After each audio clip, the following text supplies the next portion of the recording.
If we want to solve the police problem, we need to solve the race problem first, because it jives with a certain kind of talk that I hear on the right, which is, look, there is so much crime and violence and really bad, vicious, dangerous behavior. I've been to too many crime scenes. I've seen too many homicides, over 10,000 blacks killed in a year, et cetera, et cetera. There's so much that. The people who have to deal with it inevitably, there's going to be excess. That doesn't excuse the excess, but it does help us to account for it.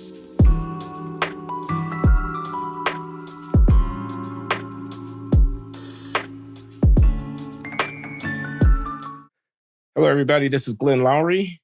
You've tuned into The Glenn Show, Substack.com and YouTube. The Glenn Show is sponsored by the Manhattan Institute for Policy Research in New York City, where I am John Paulson Senior Fellow. This week, we're with John McWhorter, as we are every other week, the Glenn and John Act, and we're joined by Peter Moskos. Peter is professor of criminology at John Jay College of Criminal Justice, City University of New York. He's a former police officer serving in Baltimore City, and he's a PhD in sociology who has a lot of knowledge about policing and law enforcement in urban America, and he's agreed to join us today. So thanks, Peter. Thanks for having me back. All right. Well, you know why we're having you back. We're having you back. And by the way, Peter has been a guest previously on numerous occasions on The Glenn Show, and we've talked about the kind of stuff we're talking about today, sadly, which is the killing in Memphis, Tennessee by police officers of a Black youth, young man named Tyre Nichols, which has gotten attention throughout the country and throughout the world, for that matter. And everybody's talking about it. The city of Memphis released video of this event. It's very brutal, and it raises a lot of questions about policing in America. What's your general impression, Peter, both about the incident itself and about how it was handled by the authorities in Memphis, and about the reaction that it has engendered throughout the country? And Peter, also, if I may jump very quickly in, Sure. This case seems to be, so egregious you can barely believe it. And I've often said on this show that I have learned that in these cases, the story is never what we're initially told. This time, it looks like it is. Is there something we don't know? Or is this one really just the utter horror show that it seems to be? Both, I think. Let me just start with the utter horror show, because I think that needs to be put out front.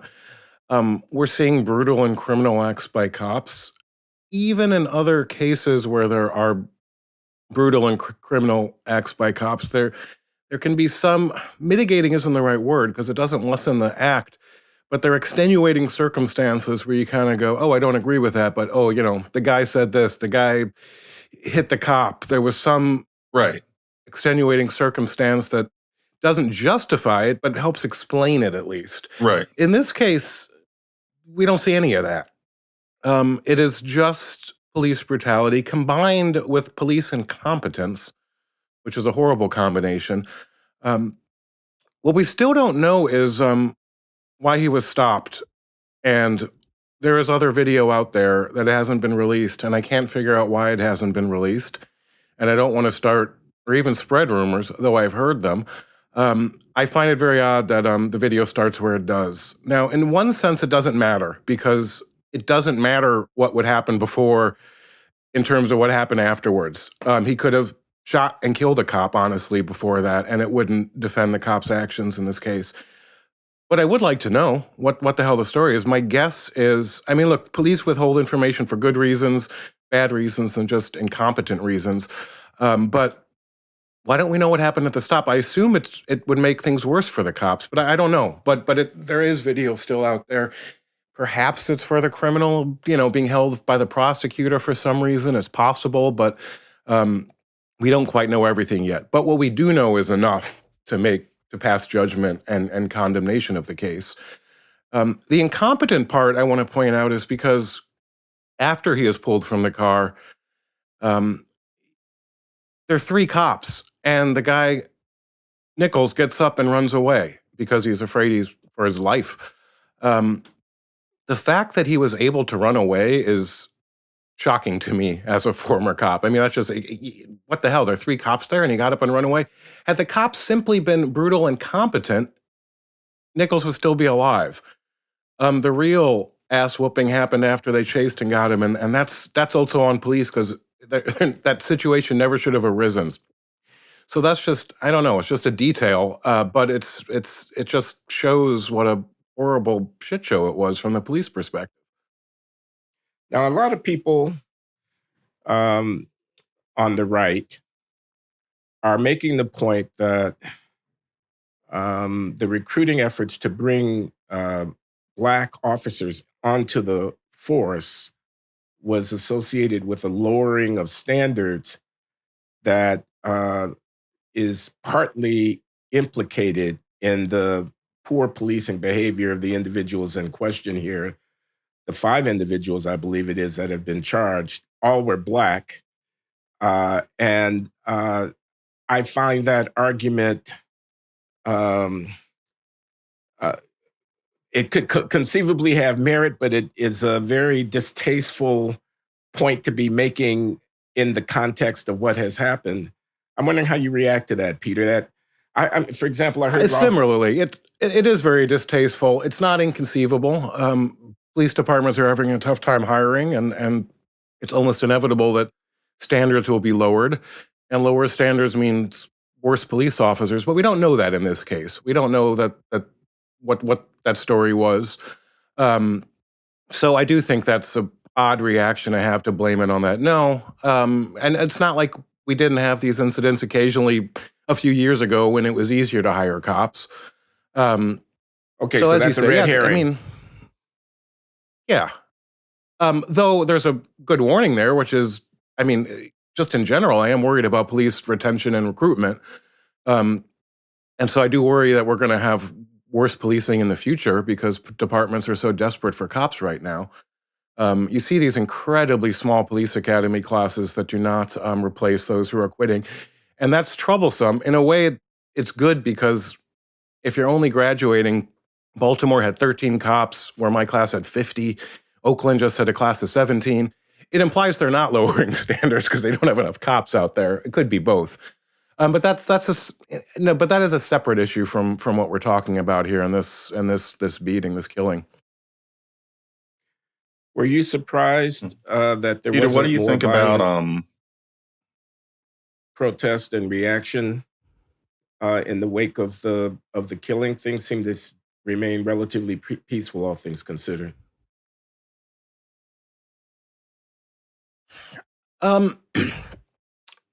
They did remain relatively peaceful. There was a lot of chatter that. So the Memphis Police Department withheld the videos, said they were horrible, and then released them on Friday night, which perhaps is not the best time to release police brutality videos if you're worried about civic disorder. That said, from a nationwide policing perspective, it seems to have worked. Now, the key thing, though, I don't think is the timing of the release. It's that the officers were quickly held accountable in the sense that they were fired and criminally charged.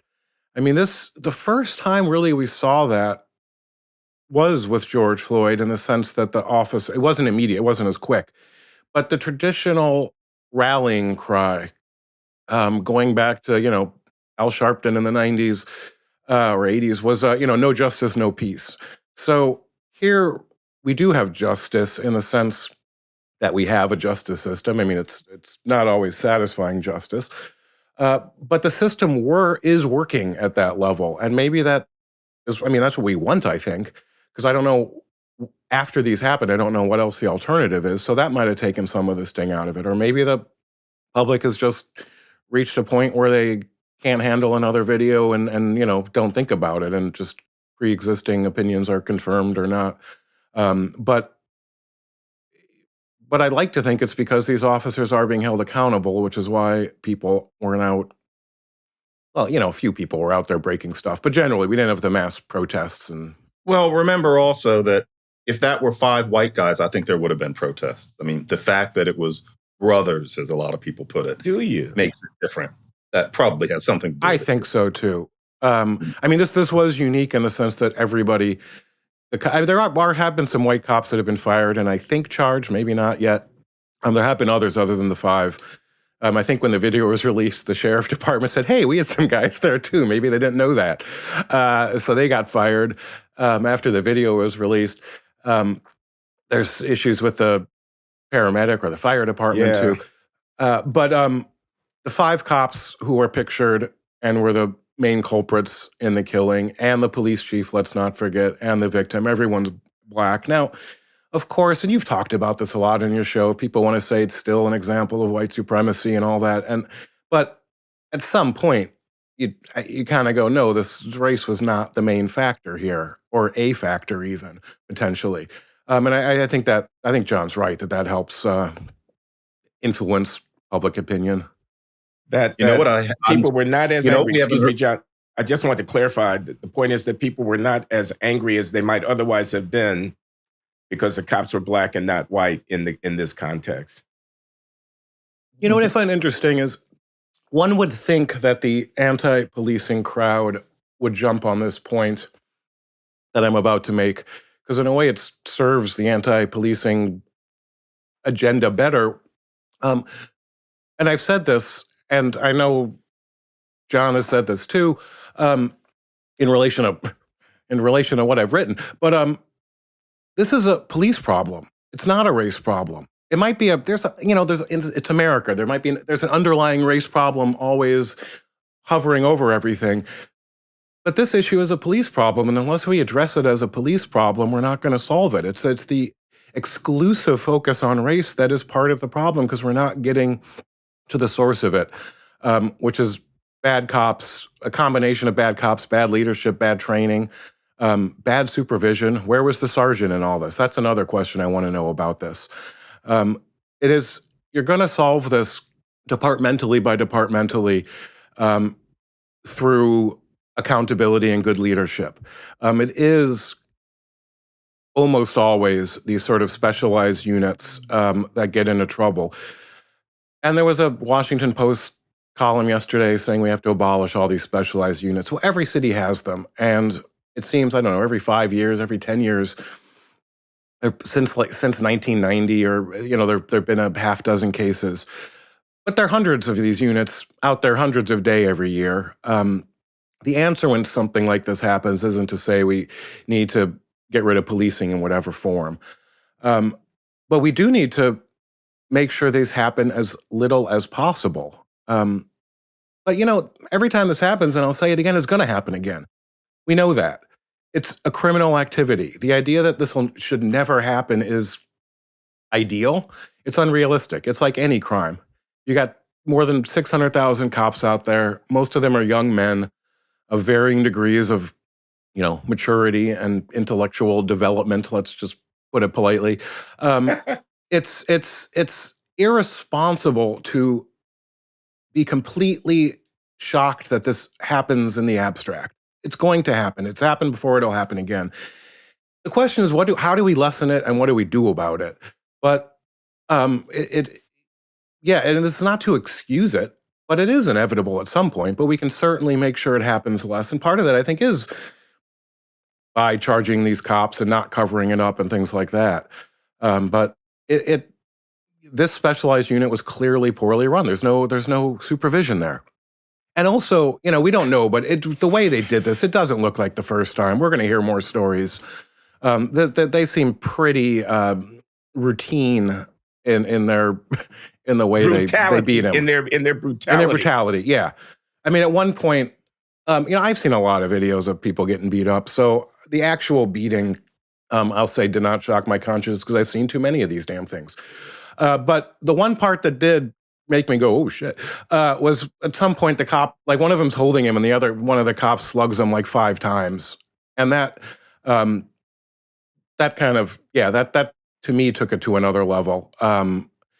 They also, the fact that they were incompetent and couldn't get him to cuffs in the first place means maybe they were just incompetent later, but no, they could have cuffed him. They didn't want him cuffed because they wanted to keep beating him. That's my take on it. Because interestingly, once they did finally put him in cuffs, they did stop beating him then. So even they had some weird code that they were abiding by. But yeah, Well, by then he the was event did shock. semi-conscious and slumped over and sitting on the street curb with his back against the vehicle. I mean, it was just... Yeah, and it still took a half hour from that point before the ambulance came, which is another... But I want to go back to this issue of whether it is or is not a race problem. You say it's a policing thing, not a race thing, but the counter to that would be this wouldn't have happened if the guy had been white. Do you agree with that, Peter? I don't. Simply There's because no way to know. Yeah. I mean, yeah, in this case, who knows? I don't know what those cops would have done, but I mean, yeah, there are tons of videos out there of cops shooting white people for no good reason and being brutal to white people.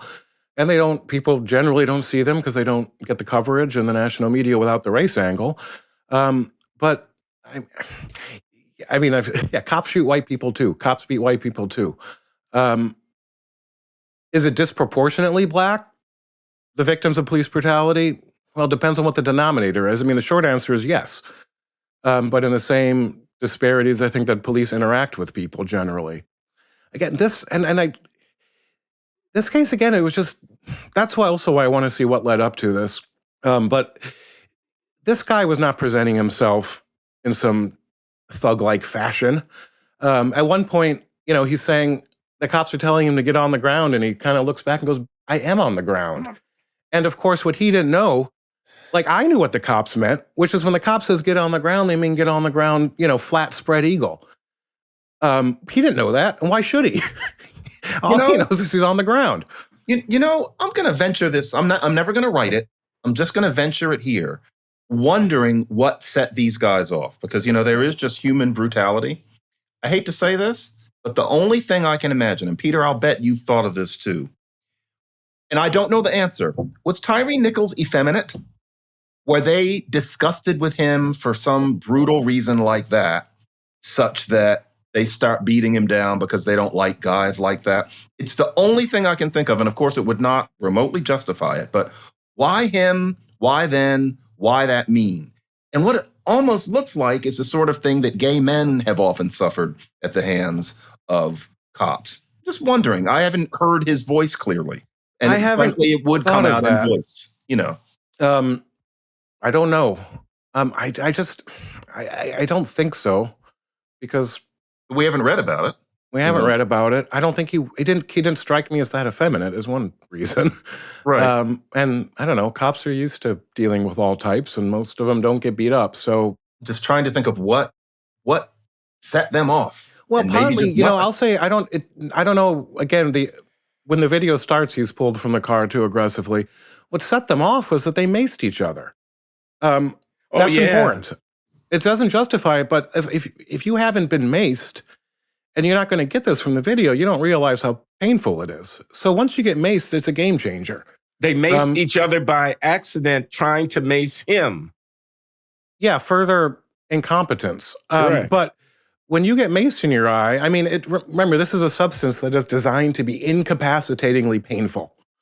And it, won't kill you, and you can fight through it, but they've all been maced. And so that sets them off.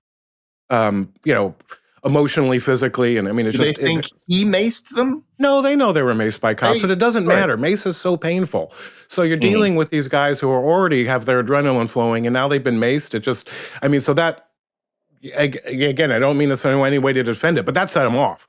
And of course, it was their fault. But they have been maced. The whole thing is, them dealing with that.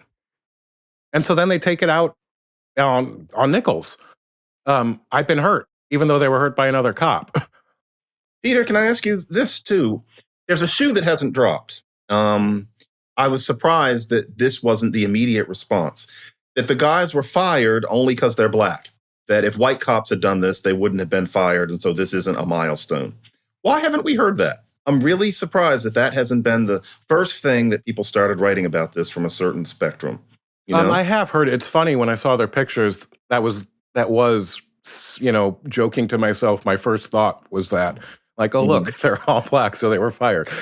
Um, I think in this situation, had it been white cops with the same chief, she would have made the same decision. I don't know. Who can say?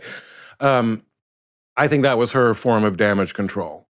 And partly, I think it's because the department, this has to go higher. This is the systemic problem is in the Memphis Police Department. They didn't have supervision for this. So I'm a little, I'm happy they were fired, but I'm also a little suspicious of the motives. I think it is to place them as fall guys here and to not have to look deeper. I mean, at some point, this does go up to the chief. That's where the buck stops. And I don't think she's accepted that responsibility, that accountability yet. But would have they been fired if they're white? I don't know. We're in a different time, I think, where people are, we're firing these cops when possible, is being more of the chosen path. But, I don't think in New York City you could fire them that quickly. I mean, so there are union rules and so on, and I don't know the contract in Memphis, but she was able to, apparently. Of course, you're always able to. The question is, if it's unjustified, then they get reinstated later with back pay. Right. But that you can at least kick that can down the road. What happens Let to me cops ask like you- that? Sorry, John, I didn't mean to interrupt. What were you saying? I was going to say, what do they go do? What happens to those guys? Do they ever after get they're another fired? job? Yeah. Well, they're fired and charged criminally, so that they got to deal with the criminal charge. The case that's coming up. So that's what's on their mind right now. But presuming that the firing is upheld, and I'm pretty sure in this case it will be. I mean, they're screwed. They're out of work. They're not going to get another job easily. And so, I mean, their lives are ruined.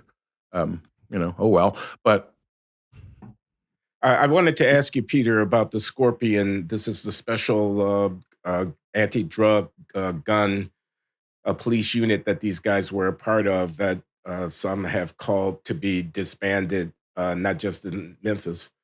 And you resist that. And I want to know how these specialized, I almost want to say warrior cop units fit within the larger policy frame of policing in a city like Memphis. What's the function and purpose of these, and why do you resist the call for them to be disbanded?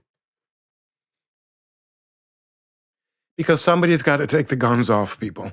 Excuse me for a second. Somebody's got to take the guns off armed people, and it's not easy work. It's not dangerous work. Most cops don't want to do it. And if you don't have these units, no one's going to do that. It's not going to happen on patrol. It's not that social workers are going to somehow do this. It is the consistently most dangerous part. I mean, you're taking guns off armed people who are ready to use it. That is part of policing. And if you don't have these units, it's just not going to happen. Often when these units are disbanded, you saw it, violence will go up.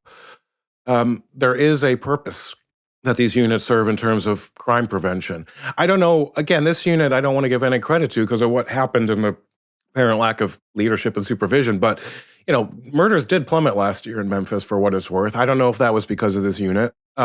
Might have been. It's not inconceivable.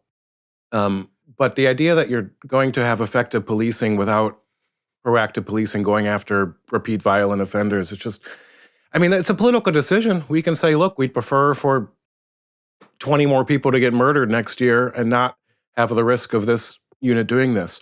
The other thing, though, is if you get rid of these units, those cops are still going to be there. They're just going to be, you might just be pushing the brutality somewhere else.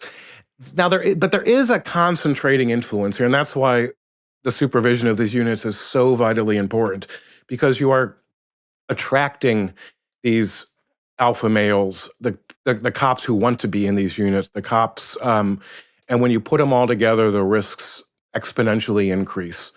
And so, yeah, you are playing with fire a little bit, but most police departments manage to, contain that flame day in and day out quite well. And that's why it's important to say these still are outlier cases, and that doesn't mean that it doesn't mean they won't happen again, and it doesn't lessen what happens, but it's not the norm even for these units. But there's a greater risk with those units.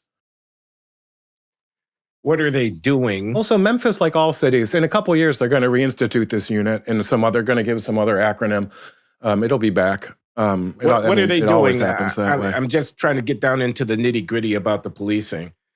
How are they conducting themselves as police officers on the street differently in virtue of having the charge of getting guns out and dealing with the hard cases? The difference, and I think it does happen when you have these units and that more aggressive type of cop who chooses to be in that. No one gets involuntarily assigned to these units. It is considered, special and elite, though I don't want to call this unit elite because that has positive connotations.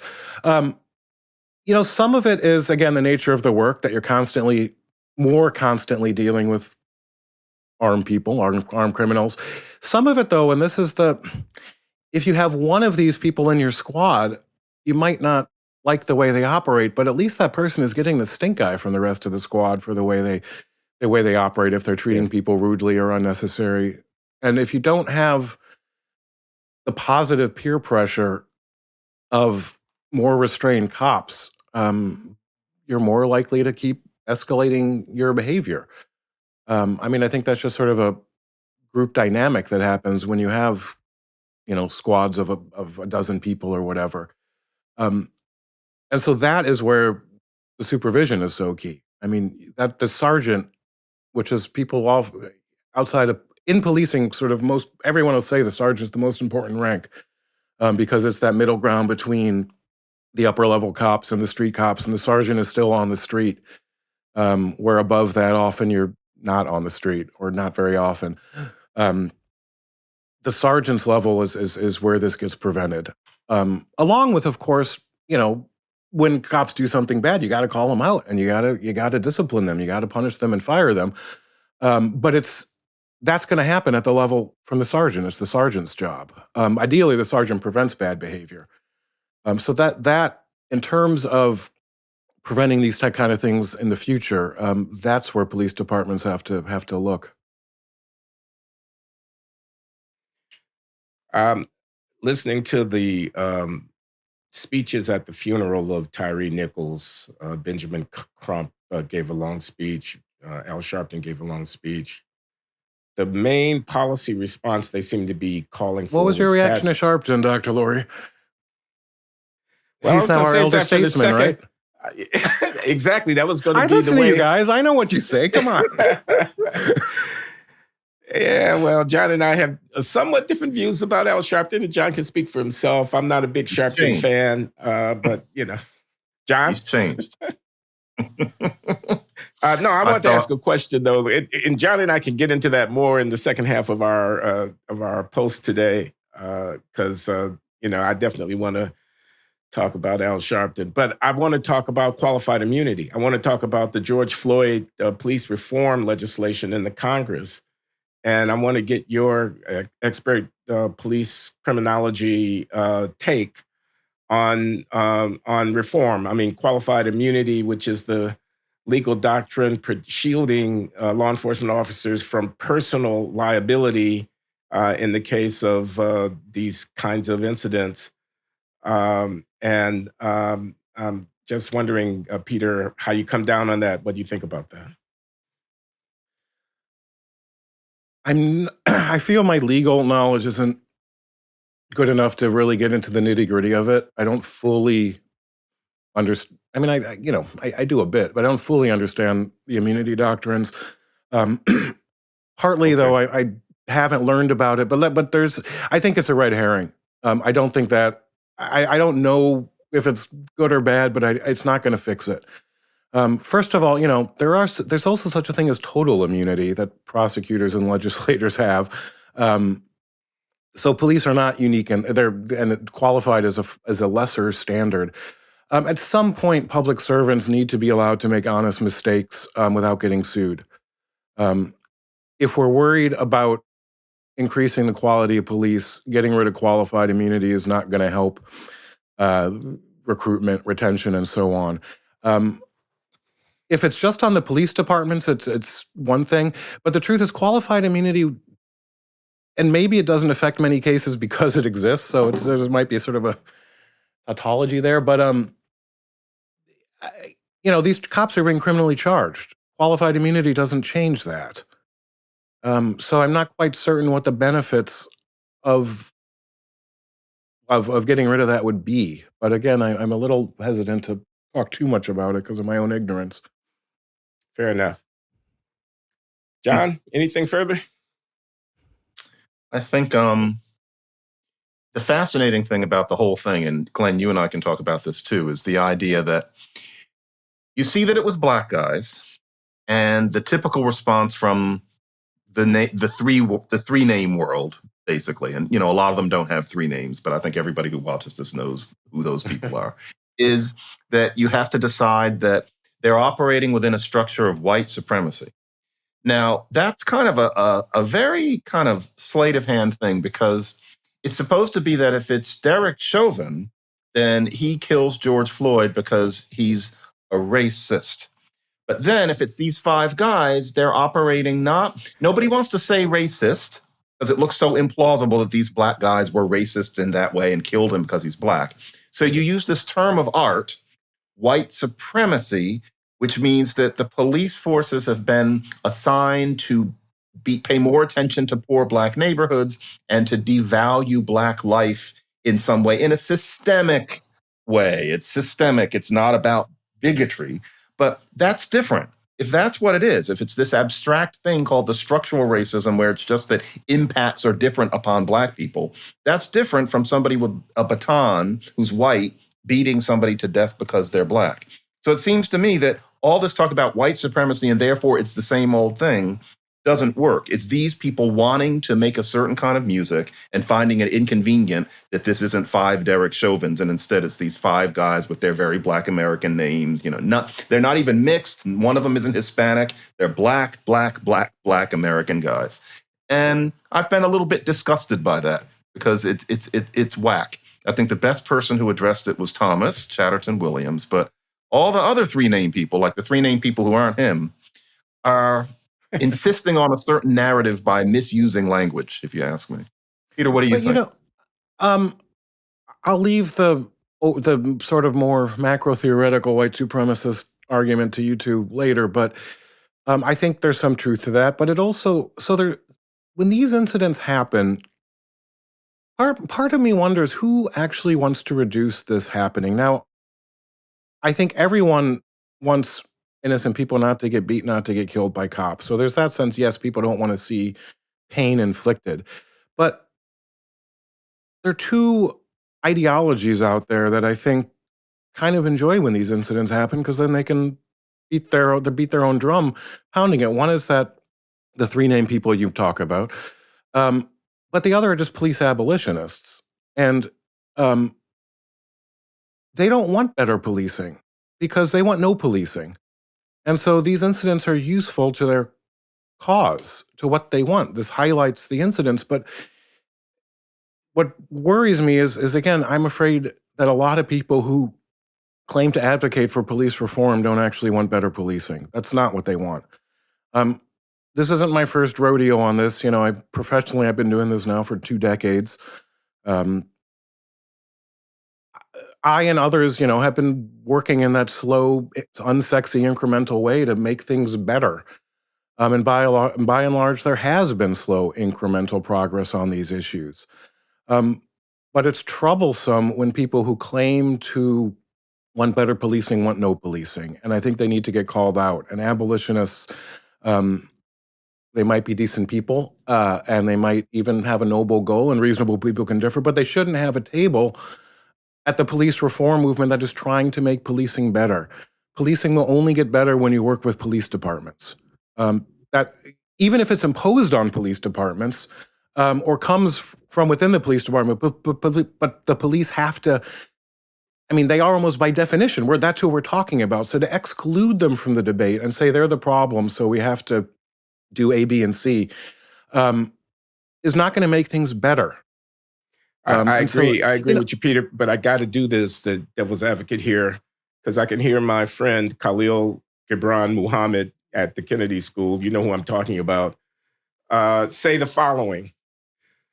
Nobody said that it was a straightforward white supremacy, that somehow those guys were white people in blackface who did this. What we're saying is there's a culture of violence characteristic of policing in urban areas with lots of blacks. And if you are a police officer in that situation, you imbibe that culture and you reflect it in your behavior. And it's that culture, We not the all drink attitudes of from the the same individual well, is actors. what a friend of mine put it, who grew up in East Baltimore and was a police officer there. That's true. So The white so now, supremacists, well. well, I think if we dealt into the more descriptive part, I don't know. I prefer to focus on the less theoretical aspects. Um, I what do we do with that knowledge? We have a revolution. We say we're only going to get things better when we eliminate white supremacy. I mean, you've talked about this before. Well, you're putting your fate in the hands of these white supremacists to make themselves better. We have to deal with it to some extent. Again, we can try and get a more fair deck of cards here, but right now we got to deal with the cards as they're dealt. We don't want to stop policing communities that need policing because of the high levels of violence. So I find that argument one step too removed, two steps too theoretical to actually make things better. Doesn't mean it's wrong even, but it's almost irrelevant in terms of what we're going to do here and now. If I can say one thing, John, you have said in the past that to solve the race problems in America, we're going to have to solve the police problem. I was thinking yesterday, in a way, maybe it's the other way around. And partly because of this instance, in which there were very few white people involved, maybe we need to solve the race problem before we can solve the police problem. That the causal order there might be, or maybe we can solve them together. But I don't see the police problem being solved with the exclusive focus on race that we have, and I don't know which is easier to deal with. It's interesting. I think of the naive Martian observer who comes down and just observes the facts would be mystified at the way, say, a Khalil Gibran talks about this, when there are all these stories we never hear about, to me, stereotypically, and Peter, I know this from you. It's always like Colorado or Arizona, some poor, lower class white boy gets killed for no reason, and nobody hears about it beyond the local news there for about 3 minutes. And yet, again and again, somebody will say, well, these people are sucked into this white supremacist system. Well, that's the way it is in that city that has a lot of black people in it. But in terms of who's getting killed by the cops under what conditions, the idea that it's a racialized problem is so clearly a narrative that a certain mainstream media is wedded to, that is quite different from a reality that would be perceived by different eyes if we started all over again. Getting beyond race would be not treating the Daniel Shavers as inconvenient evidence. They would be in our heads every bit as much as the Laquan McDonalds. But I don't see how that would happen. Somebody like Khalil Gibran simply will not do that. They're as close to that as Donna is to a lot of our views. And so how do you fix that? Well, you have to push back on the idea that policing by nature is part of the white supremacist system. I mean, look, if everything is part of the system and everything is white supremacy, then yeah, I guess police fall under the umbrella. But this idea that the purpose of police was to oppress black people, in the North, it's ahistorical. It's just wasn't the issue. The reason that argument is used is to get to police abolition. So that's why it's a faulty theoretical framework. Certainly in the North, and there's a sort of two histories of policing in America, Southern and Northern. I went and looked at the what was Frederick Douglass' newspaper called in Rochester? Yeah, two of them, but they're all in the Library of Congress. And in the 1850s, it might have been early 1860s. I think in the 1850s, Rochester set up their first new police department, the new police as it was called, based on the New York City model, which was based on the London model of 1829. And that's the descendants. And I was curious, What did Frederick Douglass say about the police coming to Rochester? He said nothing. Now, maybe I missed it. I did not read every word of every page, but I did a thorough search from the Library of Congress things and search for police and stuff. He mentioned occasional police incidents, sometimes favorably, sometimes not. But the fact that when police came to Rochester, and Frederick Douglass, who was not known to hold his tongue, had no objection to it. That to me is a pretty strong piece of evidence to say that no, the foundation of police was not white supremacy, because if it were, we would have heard about it from Frederick Douglass, I would think. Well, not in 1850s in Rochester, New York. Certainly not. I would imagine the Irish, rather than the blacks, would have been the ones complaining about law enforcement. But I wanted to go back to your thing about maybe if we want to solve the police problem, we need to solve the race problem first, because it jives with a certain kind of talk that I hear on the right, which is, look, there is so much crime and violence and really bad, vicious, dangerous behavior. I've been to too many crime scenes. I've seen too many homicides, over 10,000 blacks killed in a year, et cetera, et cetera. There's so much that. The people who have to deal with it inevitably, there's going to be excess. That doesn't excuse the excess, but it does help us to account for it. If you don't want incidents like this, get more fathers in black households.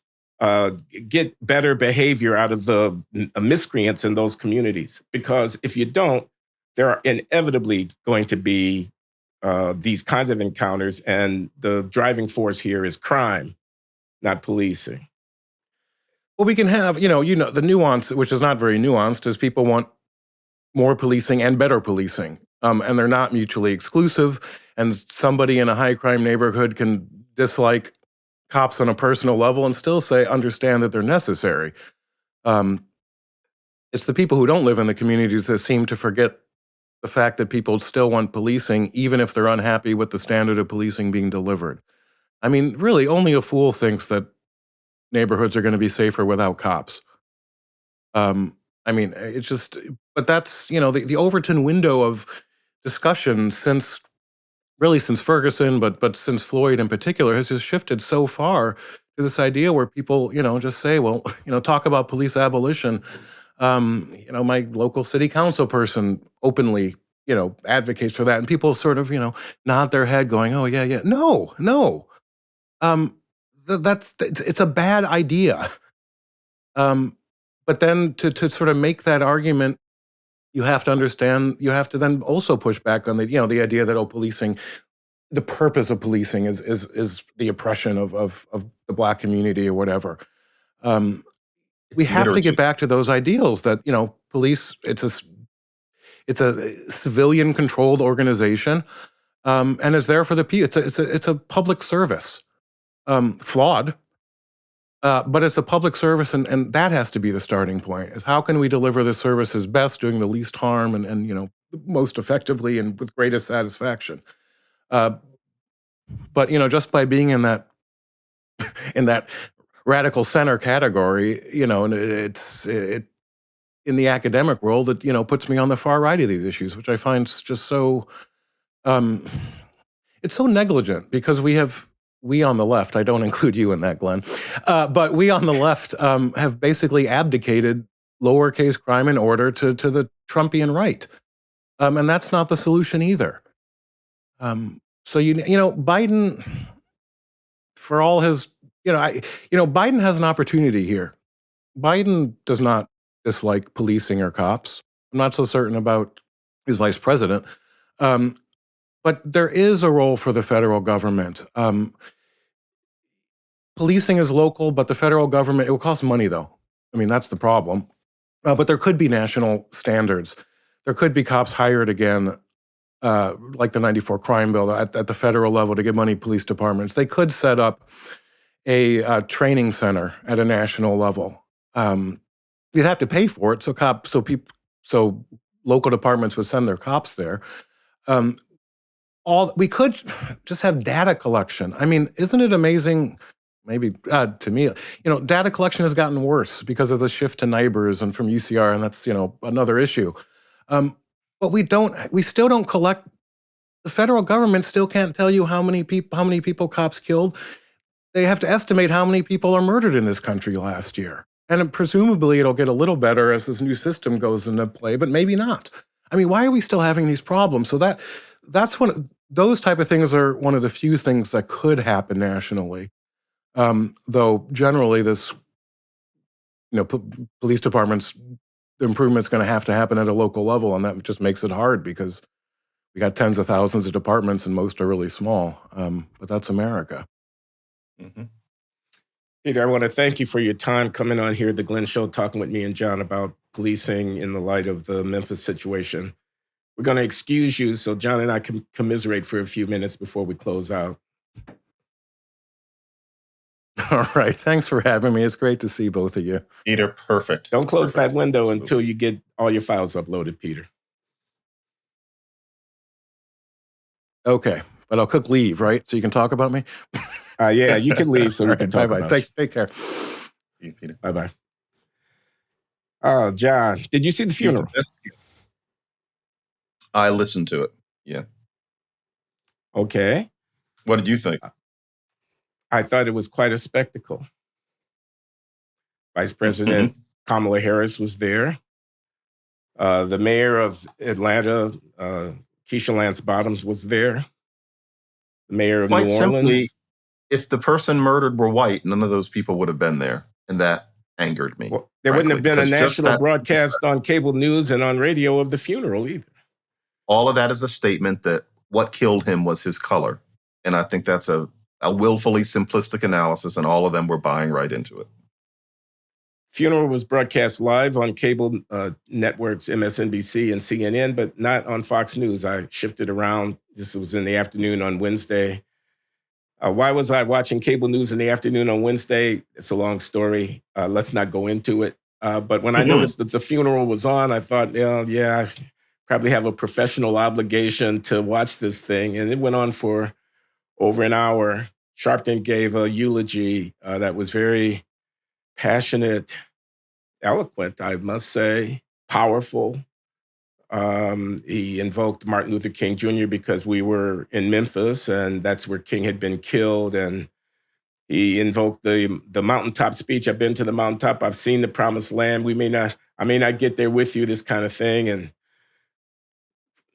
Sharpton likened himself to King indirectly by pointing out he was a climber too. He's on the mountain too. He hasn't quite gotten to the top, but he's, following in the good fight kind of thing like that. Sharpton is the civil rights leader for Black America of our time. I think that point was underscored. Benjamin Crump, I don't think of introduced him by that way. Sharpton, gave a long speech in which he did the lawyer's thing. Sharpton introduced Benjamin Crump as the Attorney General of Black America, quote, unquote. Michael Eric Dyson was there. Talk about people with three names. Sharpton pointed to Michael Eric Dyson in the audience, calling him the Socrates of our time, quote, unquote. And I watched this spectacle unfold. And here, I had two thoughts. John, please tell me why I'm wrong. One was, this is a performance, a scripted enactment. I could have almost written the script before it even happened. This was a show. Not to take anything, no disrespect intended to the family who were burying their loved one who had been brutally murdered by police. No, really, no disrespect intended. But I watched our vice president at that gathering, and she was playing a certain kind of role, and it was a certain kind of dramatic enactment. And we're really good at it. It put on a good show. It sent chills up my spine. It's in a Black church. Everybody is hallelujah and whatnot. And the cadences and the intonations and the evocations, they were all really quite familiar to me. And they were at some level comforting as I got wrapped into this narrative about oppression and struggle and race and whatnot. I thought that. I thought it was a show.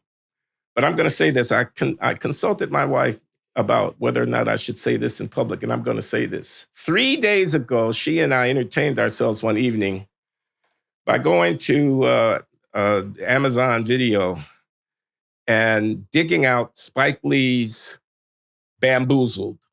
That This was is one an of old his. film. Yeah, That was one of sorry. his That was one of his lesser efforts, and I've seen every single one of his films. I did not know what he was trying to say, but I remember it very well. Yeah. So the plot of it is that there's an ambitious black scriptwriter for a TV network who wants to get ahead in life, and he comes up with the idea. I know what I'll do. I know what we need a hit show. Here's my hit show. Damon We're going to Wayans, reenact blackface kind of a minstrel show like Manton characters.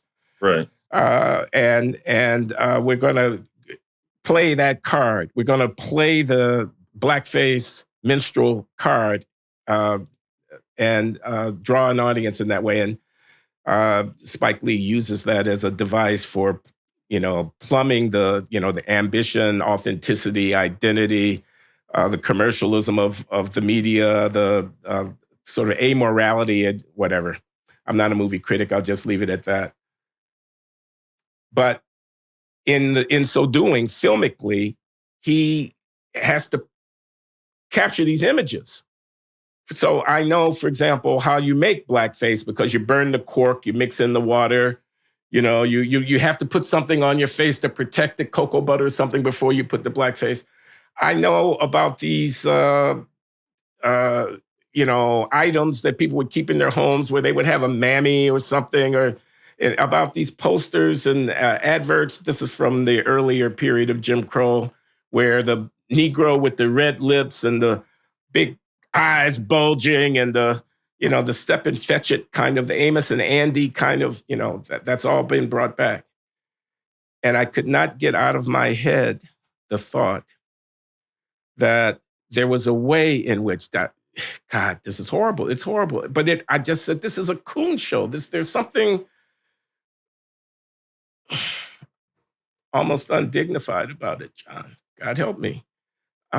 I watched the enactment and I thought people are going through the motions, and especially in virtue of the fact that Al Sharpton was in the chair.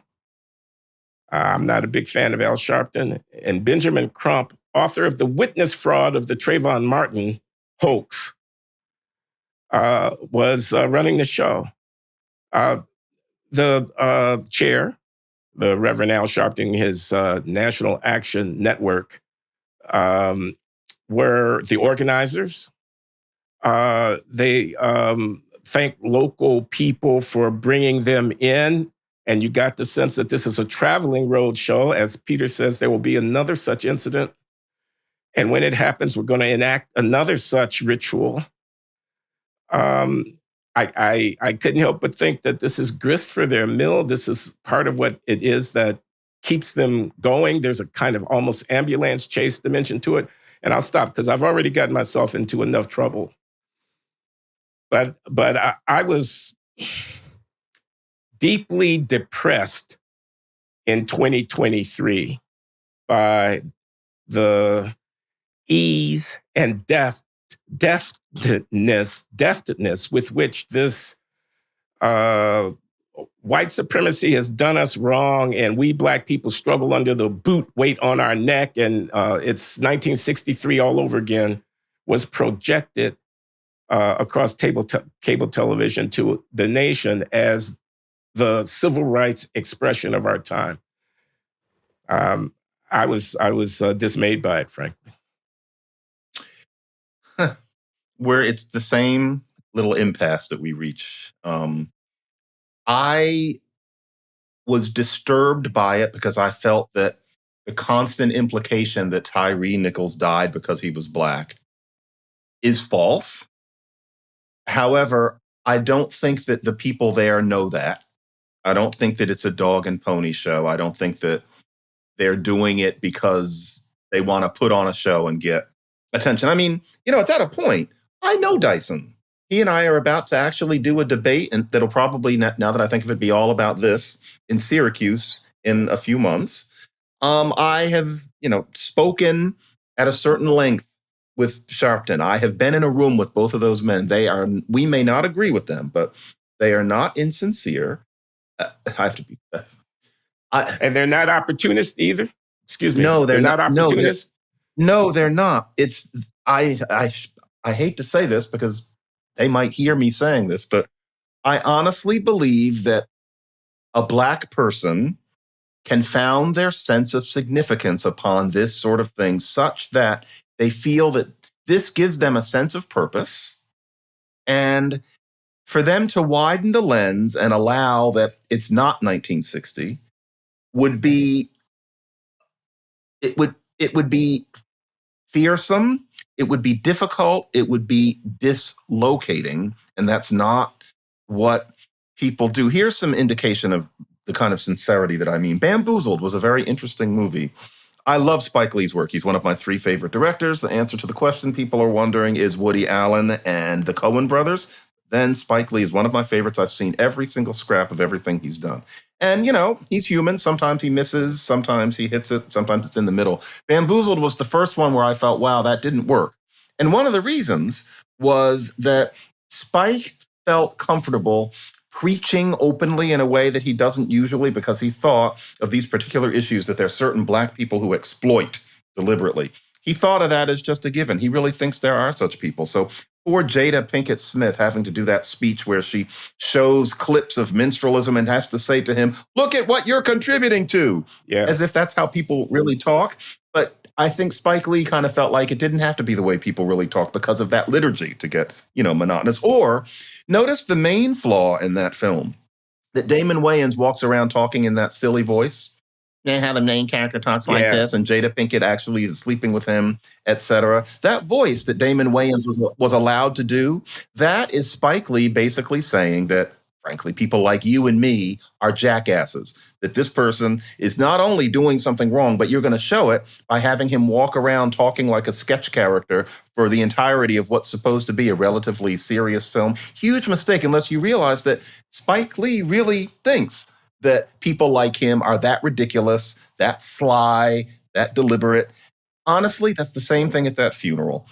There's a sincerity there. I think their lens is too narrow. I think that they've gotten caught up in a sense of their identity as being based on making that same point. But I wasn't as disgusted as you are because I don't want to step out of myself either. It's hard. It's their selves. Kamala Harris, I don't know what's in her soul. I genuinely don't. But in terms of Sharpton, certainly Crump from what I can see. And in terms of Dyson, I don't see insincerity in them. I see a preservation of their sense of their own personhood, which I cannot be angry. I see an irony about. I don't know how you can effectively denounce quote unquote white supremacy when you're wallowing in racialism, when you've made race everything, when you're constantly playing the race card. Kamala Harris, our nation's first Black vice president. I mean, I think that formulation, which is taken for granted, is absurd, frankly. I mean, I think Benjamin Crump is Black America's Attorney General is offensive to me. That idea, that formulation is offensive to me. I think when Sharpton speaks and uses the first person plural about the conditions of Black people in America, that I'm listening to a grifter who has a shtick, who is imposing it on us. And I can't be the only person who thinks like this. I'm probably one of the few people who will say it, in part because I have the protection of being a Black person. But I assure you that many, many, many Democratic voting, middle of the road white people looked at that show and had feelings not dissimilar from my own. I mean, the assimilation of the problem of policing in an American city in 2023 to the fight against Jim Crow is just a fraudulent move, John. You think people don't know that they're defrauding us when they make that move? You don't think they know the difference? I'm sure they know the difference. I'm sure Michael Eric Dyson knows the difference. I'm sure the Reverend Al Sharpton knows the difference. So, no, we don't agree about this. Malicious. This is not just mistaken. This is malicious. But Glenn, they all think, pretend to think, Well, remember, they're not interested in the other data. It doesn't fit with the narrative. They all think that what's going on all over the country is cases like Tyre Nichols, like Philando Castile. He's reaching into his pocket and gets shot dead. Yeah. They think that's going on all over the country. They think it only happens to Black people and maybe the occasional Latino. They think, remember that the statistic is that Black people are killed by cops disproportionately. They're killed by cops at twice the rate of white people. Well, what they're all thinking is that means that 800 Black men are killed and only 400 white men. They don't know that we're talking about proportions, so that Black people are only 14%, that it's many fewer. Can't you see that I almost want to say pretend, but then again, I don't know if the people we're talking about know the numbers here. And so they think that if that were going on, wouldn't it be kind of an extension of Jim Crow? It's just that it isn't what's going on. John, over 10,000 Black people were murdered last year. 10,000. I know where you're going. You think they don't know that? They think it's different if the state does it, which I think is appalling. Yeah, okay. But they think it's different. Okay. That, I agree with you, is bullshit. As far as they're concerned, if you get shot by somebody down the street, that's regrettable, as they often put it. But if you get shot by the cop, especially because the cop is probably white, well, that is Armageddon. So they are national leaders with the capacity to orient the conversation amongst Black people about what confronts us as difficulties in American society today. And they have elected, given that capacity, to so orient in the manner that I have been dismissive of, instead of calling us to strengthen our communities in ways that might actually change the facts on the ground, not about policing, but about the way in which too many of us conduct ourselves that makes life practically unlivable for the rest of us in these communities. The police are not the ones who caused 10,000 Black people to be murdered last year. So, okay, I've said my piece. I hear you. I get it. I did not like listening to it either. It was a show, but I think that those people think of it as a show with a purpose. I hear you though. I disagree with their take on the whole matter. But you're still a fan of Al Sharpton. I don't think that he's doing anything wrong these days. I don't know if I'm a fan, but I think allow that people change. And I think he really does think of himself as doing God's work. And God's work is about racism. That's what he does. And I think that's what he sees. Well, like I said, it was a good show. They put on a show and they know how to do it. So, okay, we have had another hour and it's been a pleasure talking to you. Let's sign off so we can respond to questions. Indeed. All right. I'm going to stop us.